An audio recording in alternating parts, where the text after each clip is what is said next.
Welcome to Around Town, featuring what's going on here in the greater Concord area. I'm your host, Dick Patton, as we start our 19th year of hosting this volunteer show and on CCTV. And with me is my director, Brian Blackton. And today, my special guest is Tom Balon from the Concord Antiques Gallery. And you said you got a second one called, what's the name of it? So the original store is Concord Antiques Gallery, and that's Yep. the store at 97 Store Street, Yep. right across from Cheers. And then the new store is just Concord Antiques. Yeah. Drop the gallery off the name, and that's at 137 Store Street, which is a new address for Concord. It's right at the bottom of 14 Dixon. Kind of the next building on your left would be the Holiday Inn if you're going north. Oh, okay, up that way. Okay, Yep. okay, gotcha. So kind of a remote spot, but a very cool building that was recently renovated by John Trollian and Steve Dupree. So. Oh yes, Mr. Duper. He's known as Mr. Business Concord there. I don't know how he does it, but he's got his hands everywhere. They're getting stuff renovated and rehabilitated. And It's all good for Concord. oh yeah, so. it is. I mean, compared to what it was years ago. Of course, I missed the five and dimes, but that's because I was a kid. And that's all we had for stores to shop in, basically. So Sears and Penny's are on Main Street, but Yeah. you know, but no, now antiques. Now how do you obtain them? Do you go out to shows and buy them, and how people donate them or sell them to you? So it's a long story, and we're going to compact it into a much shorter story. So, Concord Antiques is a co-op. Yeah. And it's actually comprised of 150 antiques dealers, and I am not one of them. I am a sponsor / facilitator. We aggregate advertising, and we provide the kind of cashier and credit card processing so that dealers can run their store. Yeah. But if you come into either store, Concord Antiques or Concord Antiques Gallery, each individual little booth that you're looking at is actually a separate dealer. And some dealers have more than one booth, and they're kind of spread out throughout the store. Oh, okay. But there's 150 dealers in the original store, Concord Antiques Gallery, and about 60 dealers in the new store. Wow. Huh. And I've got some stuff my grandfather had. Now, I don't know. They're old, well, not ceramic, but they're, the old jugs that had like a little opening with a cork in it, I guess. Yeah. And they were like tan and brown on the bottom of the handle. Whether they had, I don't know, I wouldn't dare say what was in them, but probably booze, whatever. But I have two of them I always kept. They were his. And I said never sell them at a yard sale. Nope, because I don't know how much they're worth, if anything, but to me they're definitely an antique. But other than that, my other grandmother who lived in Salisbury on the farm, she had a lot of antiques, and nobody knows whatever half of them. But it's kind of fascinating to see some of the old things and some of the different ideas you're going to, because I can remember some of them were way before my time. But it's like you talk about cars. It's like, what do you consider an antique far as merchandise goes? Like a car, they say now anything 25 years or older is an antique. Well, shoot, that's kind of hard to believe. But what do you consider like merchandise? Sure. So strictly speaking, 25 years is vintage in the antiques world. It is antique in the car world from a state car registration standpoint. For real antiques, for New Hampshire ADA, which is the New Hampshire Antiques Dealers Association, it's 100 years old. Yeah, that's more like something like that. I can see that. And we're obligated as a member of NHADA to have 90% of our inventory in the vintage and antique category, and then in about 10% of inventory can be relatively modern if it's antique-ish or decor or unique and rare enough to kind of warrant being in an antique shop. So what would be some of the, say like dishes? What would be something like an antique? Would be some of the ones that had the bluish purple background on the plates and platters or something like that, or it'd be what would be something like if you had some old dishes or old things like that? So more than likely dishes from the Americas are going to be vintage as opposed to antique. Antique, you're going to be looking at old Chinese or Asian or Oh, okay. European pottery that's hundreds of years okay. old. Yeah. Some of that can be quite rare. You might have a single piece from a collection. You wouldn't normally have entire collections. More modern things though, like the radioactive dinnerware from the 60s and 70s, the orange leadware. Some of that's popular. There's some very mid-century moderns making a tremendous comeback, and that type of dishware, you cannot go to Target and buy that stuff. So if you want something unique that your neighbor doesn't have, you come down to the antique store, and dishware from the 50s is very, very popular. And in a lot of cases there, you can get a complete set, and for a fraction of what you might even pay at Target. And it'll be completely unique, and that's part of the appeal of coming to the Antiques Gallery, is that everything from ephemera to dishware to, albeit knives, we try and limit how many knives we've got in the store, but quite a big collection of, Brad Decker's I'll advertise out, he's our kind of glass expert, and he's in both stores currently, so. Now, what about TVs or furniture type thing? You had dressers. I can remember my grandmother did have a long dresser or something with cabinets in it. A big mirror that was on the back side of it. We do have furniture, although typically it takes up a lot of space. Yeah, So from a dealer paying rent standpoint, the booths are relatively small. They might only be 3 to 5 feet. So putting a large dresser in it is, at the old store we do have a little bit of a consignment area that we've set aside so that larger items don't take up an entire booth. But furniture is probably the upper end of what we've got. Everything, if I had to pick a size, a couple of feet square is probably a larger item. There's lots of items anywhere from $1 to $10 that are smalls in an entire booth. So a wide variety. Yeah. Well, And I, for one, I'm surprised at what sells. It's probably a good idea. Good that I'm not. It's good that I'm in the real estate business and not in the antiques business, because I would have no clue what to buy for the store.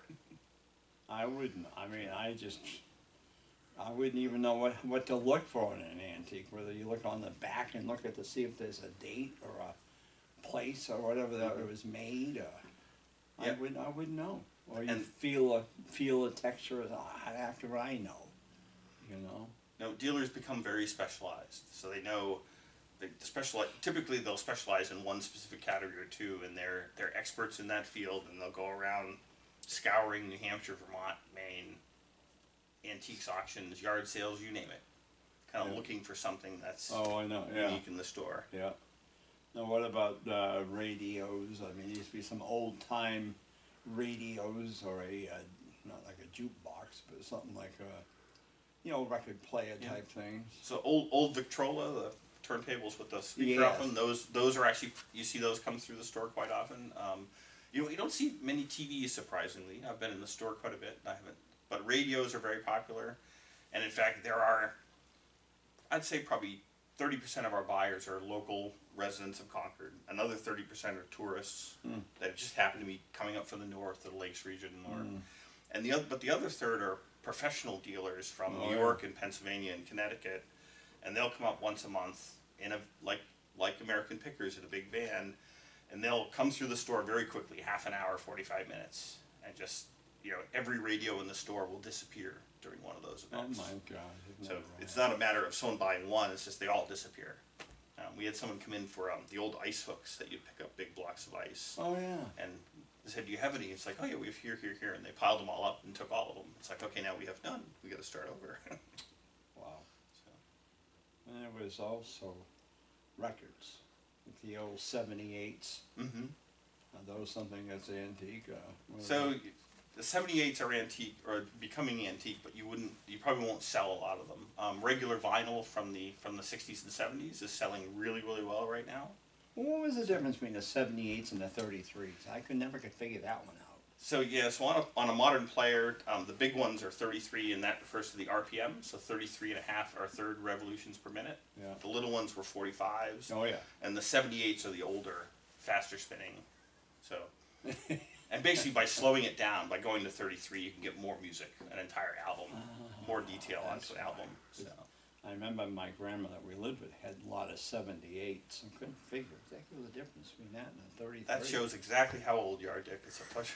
Well, I'm 60. I'm 67. We're all so closing on antique ourselves. I know. Yes, I know because I'll never forget the day we had Tom Sherman on here with Chris Pappas talking about the car show and got talking about antique cars and he said, well, you know, anything 25 or older. And I said, in other words, we're all antiques here or something. And first, you know, I guess are antiques, and we make that a standing joke every year about us being antiques. But Yeah, I think we're just starting now to see cars that are becoming 100 years old, and no, they are antiques clearly, and no one's going to drive them. I mean, these are museum pieces or auction pieces. I know. So, and actually, a little plug. I know Chris Pappas. We're fellow members of Kiwanis in Concord, and a great guy. Oh, I love. Does Chris a great Pappas. job with the car show.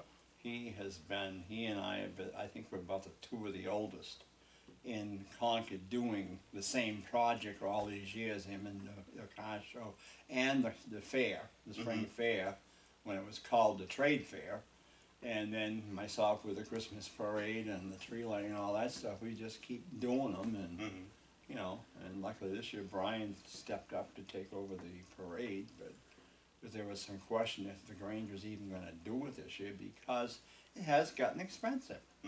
You know, years ago you never paid police, never paid bands. Concord had loads of marching bands back years ago. Now we're down to 2 marching bands, and that's Concord High and Merrimack Valley. Runlet comes out on Memorial Day, but anyway. But how did you happen to locate down on Store Street, though? I mean, I'm surprised Main Street wouldn't have been more of an attractive place for the rents, maybe. So rents in Main Street are certainly more expensive. I think, for my part, coming into the middle of the game. So Jay Haynes, who's also a Concord staple, had formed the Concord Antiques Gallery back in 1998. Oh. So a good 21, 22 years ago. Wow. And it grew from, I forget the original, it was started with like 13 dealers in one corner of the first floor, and they just curtained off the rest of the empty building. And it very, very quickly, though, grew to 70 dealers. And we've got newsletters back from that time period that kind of show over the course of about 2.5 years. And then there used to be, this is all before my time, but there used to be a coin store upstairs that did precious coins and metals and dollar bills. But eventually the gallery, the antiques part of it just grew and grew until it expanded and filled the entire building. And so Jay had been doing it for quite a long time, and in about 2014, so about 5 years ago, I purchased just the building from Jay, and Jay continued to run the Antiques Gallery. And that allowed us to spruce a couple of things up, fix some things that get the air conditioning working again, so that the place was a little more comfortable, get the lights. If you go down there now, it's very well lit. We're very pleased that all the lights are working again.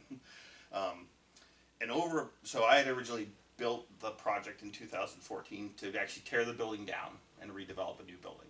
That was my goal, and that ultimately is my goal for that site in the middle of downtown.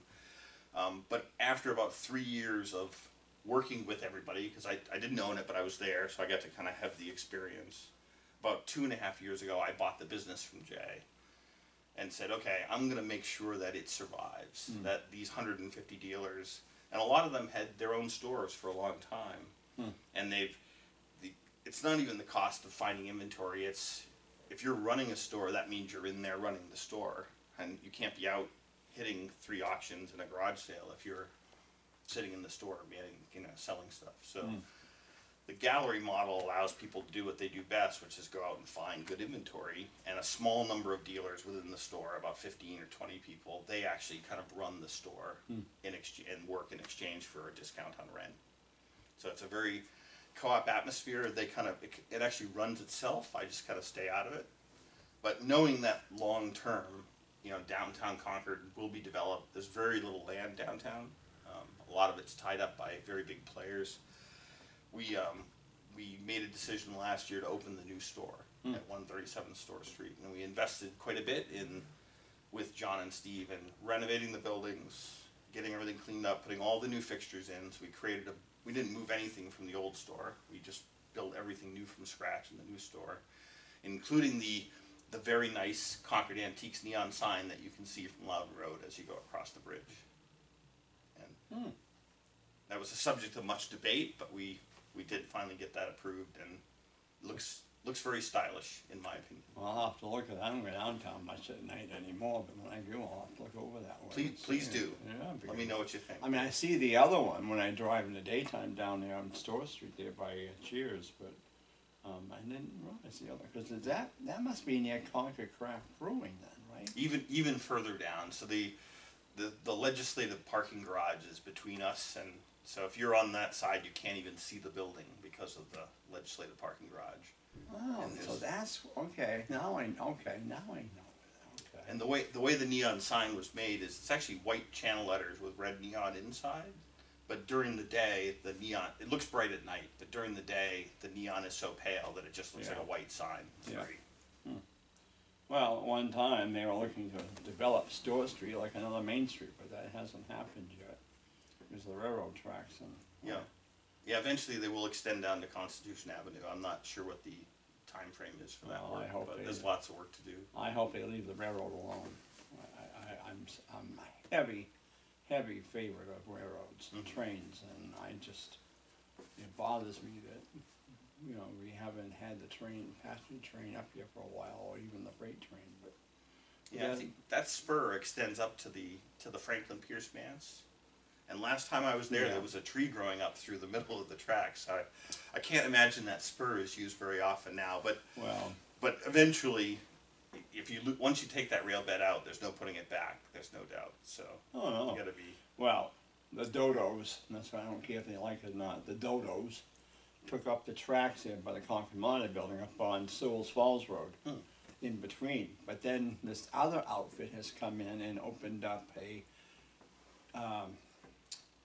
Not carriage, but like a bicycle, 4-wheel bicycle that you can put 4 or 5 people on it and rent it, and it goes down towards 2nd Street, or you can take the whole route and you have to get off and cross Sewell's Falls and take the tracks again and go up to Hannah Dustin. Okay, I did not know that. Yeah, they opened up this year, this summer they did. It's a little pricey, but they have been very busy up there. People pedal down through, and they can't go past the prison because they're afraid of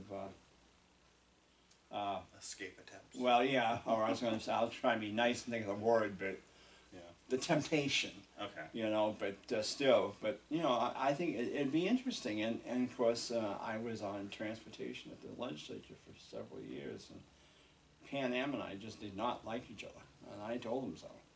But I mean, 'cause I think that they should be developing more, but, and New England Southern, that poor guy, he is such a faithful, he comes down from Tilton to Concord to get his cars from them. And so, but, no, and I can remember when the tracks were busy, both of them. And there was a third set right behind Kimball Jenkins Estate that definitely has got grown up. And that was the Claremont Concord Railroad that went up through by Swenson's up in that area, over toward River Hill. But, no, I mean, it's seen, now there you go, now there's nothing but antiques, like you got these train sets. And I suppose those aren't antique shit either, like the Lionel trains or any of those train cars. So they wouldn't be true antiques, not in the 100-year, but they're certainly vintage, and we definitely have those at the store. Do you? So, yep, that's.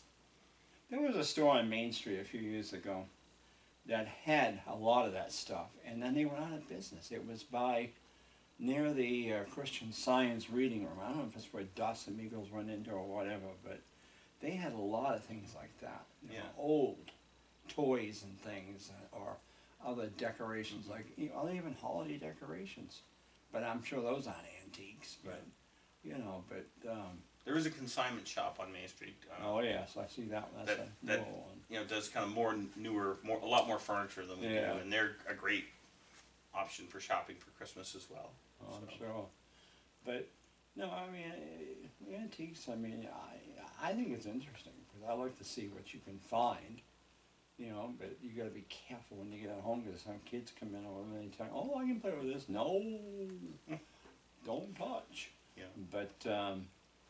But you must enjoy it, though. I mean, you said you're also doing real estate, but. Yep. So for the most part, we buy buildings. This development would be the first new building that we've built from scratch, but we own other buildings in Concord, and we're Really? happy to keep the gallery in business. It really has been a pleasure to kind of, I'd probably go down and hang out probably 30 or 40 minutes a day, and then a couple of laps of Main Street at the same time, just to see what's going on. So. Oh gosh, I know, and I can remember Pleasant Street Extension years ago. That was quite the street there. The old Carlene's was up on, that's right, North Main and Center Street, where the old TD Bank is. That's where the old place was up there. Carlene's, that was a dive. All right, before my time. Oh Okay, yeah, good. it was. I've turned to say, don't look at that place, because you'd see people pass down on the sidewalk or whatever. But Yeah. anyhow, I mean, I do remember the Green Martini. That's about kind Yeah, of when I yeah. came to Concord. yeah, there was a Pleasant Street Cafe down there, and then there was a barber shop that I used to go to. But no, I mean it's old stuff that you think about, you know.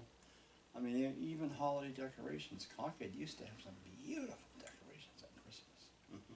But there again, that's old to me, but not an antique old though. That's Right. the thing, you know. So that's an interesting point. So we do kind of cycle with the seasons. So currently there isn't a lot of antique Halloween wear out there, No. but because of the political elections, all of the dealers who have political books, history of New Hampshire, some quite rare actually books. Really? All those books have come out of hiding, and they'll probably be on sale between now and about Christmas. And then, as the book buying as the season for election goes away, they'll bring that inventory back and bring in fresh inventory.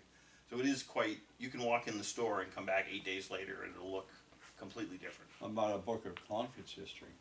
I'm sure we have that. Absolutely. I'd love to find one of those. Now, see, here's something here. The Grange here on the Heights is 105 years old this year. We've got records that go way back then, but would that be of any interest? And the libraries don't seem to want them. So I mean, it's certainly of interest to somebody. Jim Garvin, who's the former historian for Concord in New Hampshire, who I've met and a very nice guy. He's got a small library that's actually at 30 South Main Street, up in the 3rd floor. And we've offered, on occasion, I'll find the book and I'll offer it to Jim, and Jim will say, "Yep, I've got a copy." So then it becomes just a question of how many copies do you need? Probably not more than one, but Unless it's an elevator, I'd never make it up 3 flights. I can't make it up 1 flight. yeah, there's no elevator in that one. So, Yeah. but at the gallery, you can go around to the back and go onto the 2nd floor, and we have a new book room that's about the size of this room, so 20 by 30. That's 100% books with a place to sit down and read, which is something we've only set that up in the last month, so that's a fairly new addition to the store. And that seems to be books are becoming popular again. Oh yes, they are. And you're busy in the Kiwanis. We are, yes. The car show was Yeah. the big lift. We had a small hurricane go through, and we managed to get it done. Chris had a decision on whether to call it or whether to go forward. Really? That day? Yep. That night was really terrible, and we made the call to move forward. And at about 8:30 in the morning, everything blew through, and by 10:30 in the morning, it was beautiful. That was in Ann Arbor that weekend. And cars were late to come. We didn't get a lot of older, so not a lot of pre-Model T era cars. But everything after that, as soon as the weather cleaned up, everybody showed up, and it was a great time. Yeah. So we're very happy with the result. And Well, it's like with the parade. I told Brian, because usually we get some antique cars, but if there's salt on the roads or anything, I said, no, they won't come. But, well, that's good. Well, we're coming down. We got 5 minutes to go here, but Concord's changed a lot, but I'm glad that there's some things that still are a tradition here, and I've got to poke down to the antique now. I mean, you got my interest going, so I got to go down there. I'd be happy to meet you and give you the grand tour Yeah, myself. I know. Not I a would love problem. to see it. Yeah, because there was, and there again, it's like you out there. There are certain things I'm looking for. You know, and that's when I used to go yard selling years ago. I would look for just certain things. You know, not just anything. And just, you know, like I was looking for records that I couldn't afford as a kid, or holiday decorations that we couldn't afford, or something. You know, things like that. Or books. You know, some of the books there, like the old comic books, or the old hardcover comic books, or something like that. You know, but. I'm down to 3 minutes, but anyhow, but You know, I'm really glad you came on, Tom, and Andrew got you, because that's a good show to have, because, you know, again, I've never, I mean, I've driven by it, but I would never have guessed what else would have been in there. But, Yeah. No, thank you so much for having me, and please come in. now, jewelry is another thing, right? You have a lot of men's rings or things like that. We do have jewelry. Those are mostly in lock cases. Yeah. It's and fairly close to the reception, but Yeah, so mostly silver. Not a lot of gold, precious metal, but yeah. Huh. Not sterling silver, just regular silver, huh? well, some sterling silver as well. Really? Yeah. Yeah. And sterling silverware sets are not very common these days. Not in high demand, but Interesting. Well, good. So, if you're looking for some antiques, some rarely rare antiques, please take a run down to 147 137 Store Street Store and Street. 97 Store Street. and 97 Store Street. And look for Tom in there, and he'll give you the grand tour and see if we can get you some goodies maybe that they have to offer all the different exhibitors down there. Yep, and certainly we always have free coffee year round, so come in and have a coffee. And this holiday season, you know, we'll bring in donuts and chocolates as well for keep everybody well Chocolates, fed. I'll be there. Okay, I'm not a coffee deal. drinker, so hot chocolate maybe, but not coffee. But I'm sure we can work or something tea. out. But other than that, but anyway, we're coming to close around town. Again, if you're in the holiday shopping mood, which most people are right now, and take a run down and see what Tom's got to offer. I bet you'll be surprised. I know I will be.